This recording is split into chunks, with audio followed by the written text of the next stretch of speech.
Hey everyone, it's Sarah, the registered nurse, RN.com, and in this video I want to be doing an NCLEX review over Crohn's disease versus ulcerative colitis. And what I want to do in this video is I want to break this material down from those two in-depth lectures I done on Crohn's disease and ulcerative colitis and let you see the similarities and the differences between these two diseases.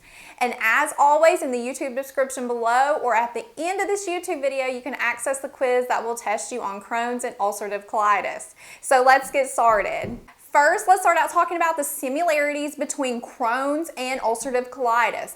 Okay, they are both a form of IBD, which stands for inflammatory bowel disease. Don't get this confused with IBS, irritable bowel syndrome. Two completely different things. So they're both IBD. They both cause inflammation and ulcer formation. The big difference is what you'll see next is the extent from what layers they affect. The cause of Crohn's and ulcerative colitis is not really known. Still researching it, but they know it's due to a faulty immune system in overdrive, which is causing massive inflammation in the intestinal lining. And it may be triggered by environment, like maybe the person consumes a lot of dairy products, could be caused by stress or illness, bacterial or viral, or usage of NSAIDs, things like that. And it tends to be genetic, so it runs in families. Each disease process is followed up by flare-ups, where they'll have massive inflammation, and then they'll go into remission, where they have no symptoms. So you have that tissue being aggravated and inflamed, then it starts to heal, and then it's aggravated and inflamed again. So you'll have that buildup of that scar tissue and just really losing that integrity of that lining. There are various types of Crohn's disease and ulcerative colitis based on their location, and I went in depth in those videos about Crohn's and ulcerative colitis, so be sure to check out those videos if you want to learn the specific types. But just to give you an example, with ulcerative colitis, you can have a form called pancolitis. And we know that ulcerative colitis affects the large intestine, the colon. And pancolitis means that this whole large intestine is inflamed. Then on the flip side, you have with Crohn's. It tends to affect the terminal of the ileum, but you can have a type called ileocolitis, where the inflammation is really just in your ileum and in your colon. Now, with each type, there is an increased risk of colon cancer, so patients need to be screened for that disease. Because these patients will have flare-ups and remission, they really need to watch what they're eating during those flare-ups and to help prevent one. So they'll want to watch eating foods that are high fiber, hard to digest, and high fiber foods would be like your raw fruits and vegetables. Hard to digest would be like popcorn, corn, nuts, things that are really just hard on the digestive system to really have to go down in there and break it up, because the digestive system is inflamed and it's not working properly, so it's not really going to be able to do its job. Other things are like fatty foods, spicy foods, dairy products, and foods that tend to be allergens for people, wheat, fish, things like that. And on the flip side, they'll want to consume foods that are easy on that digestive system, that don't take a lot of work to break down, like low fiber foods, like white rice, or cooked vegetables and fruits that have been skinned, because that breaks down that fiber, and high protein, and to stay hydrated. Now let's look at the differences between Crohn's disease and ulcerative colitis. Okay, starting with Crohn's disease. Crohn's disease tends to affect the whole GI tract, so from the mouth to the anus, and it's most commonly found in the terminal ileum and the beginning of the colon. So over here, this is our ileum, and at the end of the ileum is the terminal ileum and the beginning of the colon, so to be about in this region. Now with ulcerative colitis, it tends to affect only the large intestine, which is your colon and the rectum. Now, ulcerative colitis tends to start in the rectum, and that inflammation, the disease parts, will start to migrate in a continuous fashion throughout the large intestine. And with your most severe cases, you can have it in the rectum all the way throughout. And some patients may only have it in the rectum, some in the sigmoid, so it really depends on the case. Now, with Crohn's disease, it is a little bit different. It can be found in scattered patches throughout, not continuous like with ulcerative colitis. So you may have some here, maybe some there, and it's just spread throughout. You can even have it up in this area as well. And you will find healthy lining among disease lining. They'll be together. And whenever the patient gets scoped, the GI doctor may find what looks like a cobblestone appearance to that lining because of that. Now, with Crohn's disease, your entire lining of your intestinal wall is affected to the serosa. So that whole bowel wall is just inflamed, and which will be why you will see some unique complications, which we'll go over here in a moment.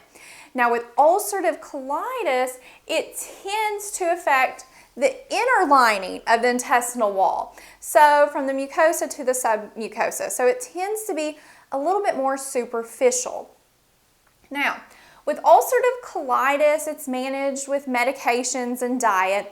And the medications for Crohn's and ulcerative colitis, the category of drugs tend to be the same, like your 5-aminosalicylates and your corticosteroids, which are anti-inflammatories, and your immune suppressors, which suppresses the immune system. You have regular ones that suppresses it, and then you have the biological types, which are the TNF blockers, which is a protein that is blocked that plays a role in the inflammatory process. And I discussed those in depth in those other review lectures.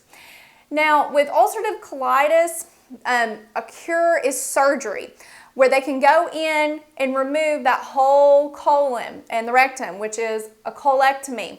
And whenever they do that, they may create an ileostomy, which is a surgical opening where they brung part of the ileum up to the surface of the skin so the patient can excrete stool out of there instead of the rectum, because they don't have the rectum anymore.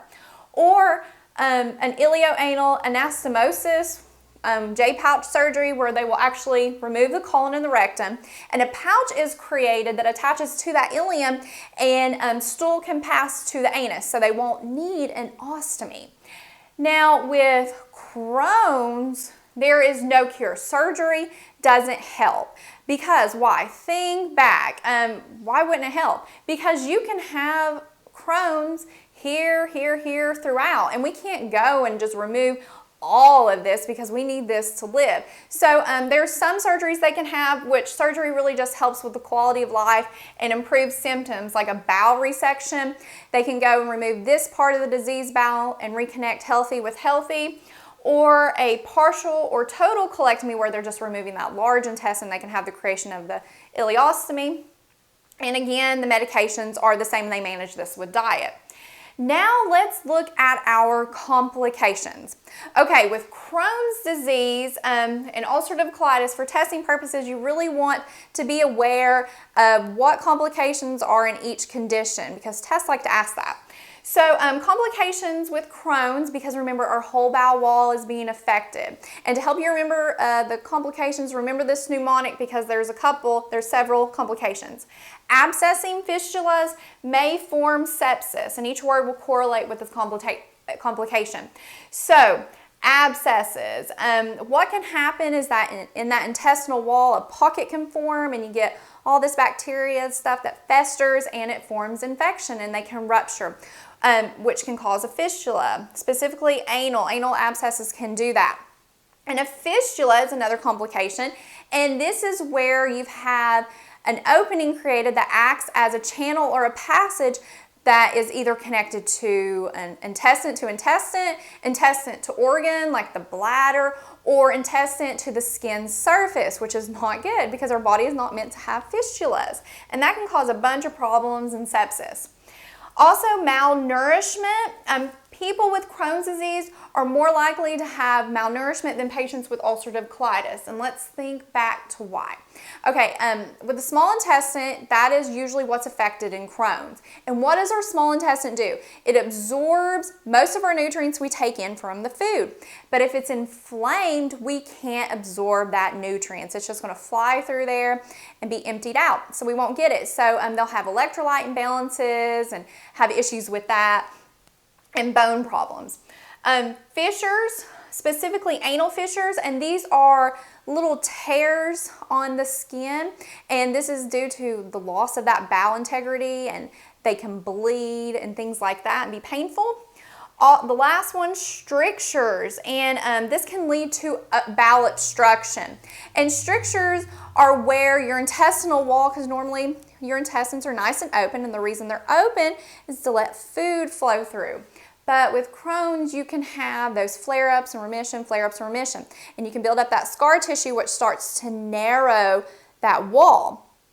Or you can have so much inflammation that it obstructs the wall. So if you already have some narrowing of your intestines and you have food flowing through there, say the patient ate some corn or something like that, it can block that little narrow opening, and you can have a bowel obstruction. And a lot of patients who do have Crohn's disease at some time, depending on the severity of their disease, they will probably have to have what's called a strictureplasty to go in and fix that. Now, let's look at the complications of ulcerative colitis. With ulcerative colitis, you can have rupture of the bowel, where that ulcer is formed. It's just became so deep, it's made a hole in that intestinal lining, and it's just spilling its contents into the abdominal cavity. They can get peritonitis and things like that. Toxic megacolon, let the name help you.